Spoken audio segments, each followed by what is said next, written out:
class is really, I don't know, that helped me because that's not something that we just get in touch with our sex, because we're like, oh my gosh, I'm somebody's mama, and Ansley checks me, like my 7-year-old checks me on something like this. So I left when she wasn't there, because she would have said, Mommy, you need a cardigan on.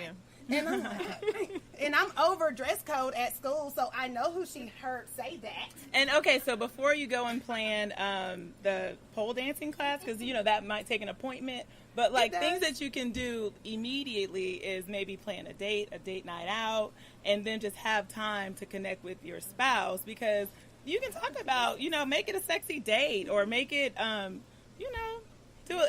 that quality time, because the baby in between you guys in bed, not saying that that's what you do, but the baby in your bed is not the way for you to reconnect with your husband after you've had the baby. So what's an example of a sexy date? You can send sexy text messages too. Oh, I like that. Sexy text. With some eggplants. Don't have a kid that plays with your phone. Yep.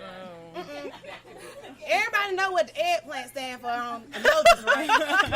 Use that. Get that in your repertoire. Y'all already know. That's why y'all shaking y'all head. Don't be trying to act, First Lady. Sorry, Oh my goodness. So Okay. what's a sexy date though? I think a sexy date is what you make it. It can be a picnic. It could be just not having your baby in your house, and you can be free to do whatever in whatever area you want. Right. I mean, I think that's pretty sexy. Okay, you know what? That's true. Like just walking around naked like you used to. I get it. Do a shower together. Schedule a shower together. Just have that on the forefront of being able to spend time. Quality time, yes, but the other. So that's your homework. Good job, girl. Thank Great you. question. Good question. And we can do one more. One more question. Hi, everyone. My name is Bree, and I'm also an educator. And so I guess my question is, we were kind of talking about this yesterday, but kind of like at what point do you, walk away from or let go of a relationship, maybe a job, just anything in your life that you might be questioning or that you have questions about? Just do it. But what if it's not necessarily something negative, but you just don't know how it's going to end or what's going to happen? That's a really good question. So what I'm hearing you say is that you have fear of doing something new, or you're not certain. So that would be a fear that you have. What about the faith? Do you have faith in yourself and your abilities or accomplishments? I do have faith. It's just a different, I've never, been in this space before or in the type of situation. So is it a relationship with a boo or a career? Like, we're confused. Can you be more specific? Yeah.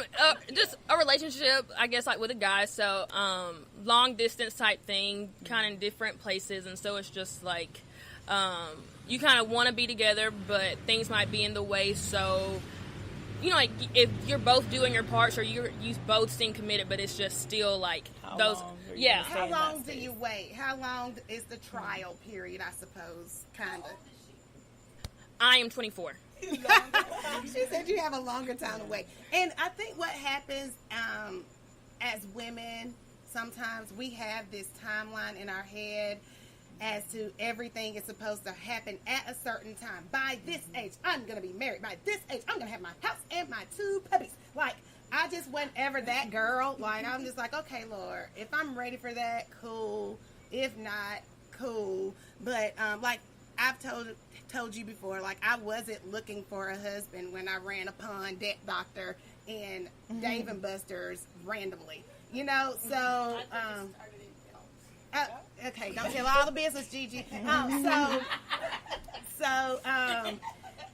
I think it is a kind of a trial and error, just kind of flow with it. And I think in your gut, you'll know if it's going to be something. You know what I mean? I don't know that we can say 3 weeks and 2 days. If ain't nothing happened, it's a wrap.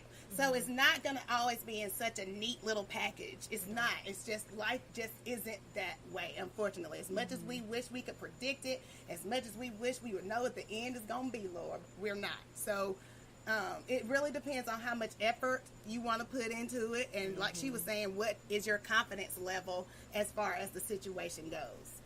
Yeah, I think. For me, I was dating for 10 months, and the first 3 months were long distance. We met online, we talked for 3 months, and then when we met, from then on, we knew it was a wrap. Like, we already knew that we were going to get married. So within 10, 11 months, we were already married. So it's pretty much, I think when you know. That's true. And if he has it, maybe he knows. Maybe he's already it's already in the works. You never know. That is so true. Just relax, release, and let go. Relax, let it happen. If it's going to. If not, you'll know eventually. That's what I say. That was so good. Thank y'all. Thanks, so much. ladies. All right, we are going to wrap this up, and this has been a great first live. We definitely will look forward to doing another version of this. So, yeah, Keisha, do you have any closing remarks? I just want to say, I'm so sentimental, so sorry. I do want to say thank you guys for supporting and loving us. I know that y'all are taking the first step out on faith with us, because this is definitely a faith walk. We definitely have a purpose. We feel that we have a purpose, and we do want to pour in to like-minded individuals and uplift each other and give each other that thing that we all need so often. And it doesn't, what I heard when I was walking around the room, you don't have to know somebody for 20 years to be able to share a moment with them. I think that sometimes as women, we don't take the opportunity to share that moment with a stranger or somebody that we just met, or that kind smile on the MARTA, or standing in line to get on the ride. I mean, it's so many, we have so many opportunities like we had today with people that we may or may not know. And I feel like today all of you took advantage of that opportunity. So I thank you so much from the bottom of my heart. And I'm so thankful for all the people that I met today that I didn't know, because you all were thebomb.com. So thank y'all for coming.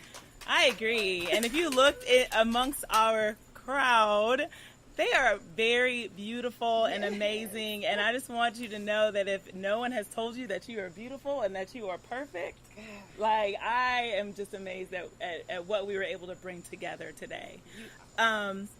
So if you're listening and you have not shared our podcast with other people, honestly, the growth is what we're looking for right now. So please review and share. And we just want to be able to reach more women and eventually do more friend fixes, or elephants in the room, or tea shines for the soul, or teacher talks. Like, we have segments that we are interested in looking more into. So look for that in the future.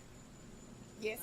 Shout out to World Famous and to Debt Doctor. Always holding us down. Big boss, baby boss. Y'all. Big boss and baby boss in the house. They keep us in check, y'all. Lord, I have also mercy. do want to say a special thanks to my mom and my sisters for coming out, because, you know, it's pretty cool to see the person that implanted. I think we've talked about, oh my God, I'm crying.